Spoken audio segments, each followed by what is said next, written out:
Safety.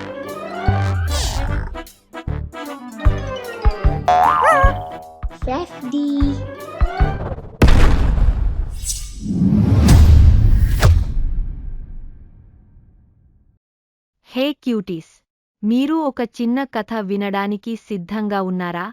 మా కథ పేరు థాకీ మరియా ఫైర్ ఫ్లై. ఒక అందమైన అడవి. ఒకరు అక్కడక్కడ హ్యాపీగా డ్యాన్స్ చేస్తున్నారు. అది గార్డు దూరం నుంచి చూస్తోంది.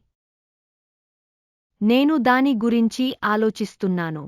ఆ ఫైర్ ఫ్లైకి అలవాటు పడండి. కాని అది ఎగురుతున్నప్పుడు ఎంత అందంగా ఉంటుందో, అలా ఉంటే ఎంత అందంగా ఉంటానో.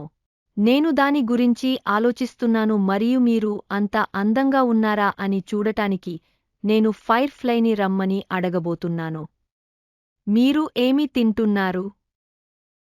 పువ్వులోని తేనె పుప్పొడిలో సగం తింటానని ఫైర్ ఫ్లై చెప్పింది. వెంటనే మాకు ఆ కాకి కోసం ఒక ఆలోచన వచ్చింది మరియు మీరు ఈ ఫైర్ ఫ్లై మారి రథం దాని గురించి ఆలోచించినప్పటికీ అతను కీటకం తింటున్నదాన్ని మాత్రమే తినడం ప్రారంభించాడు. కొంతకాలంగా ఆమె ఈ కాకి శరీరంపై అల్లం వాడుతున్నది. ఈ కాకికి నిప్పురవ్వ తినే ఆహారం లేకపోవడంతో ఈ కాకి అనారోగ్యానికి గురై కొంచెం మెరుగైంది. ఈ స్టోర్కు ఏ పిల్లలు వస్తారు మరియు మీకు ఏమి తెలుసు? ప్రతి ఒక్కరికీ ఒక ప్రత్యేకమైన వ్యక్తిత్వం ఉంటుంది. మనలో ఏ ఒక్కరి కోసం ఆ వ్యక్తిత్వాన్ని వదులుకోకూడదు.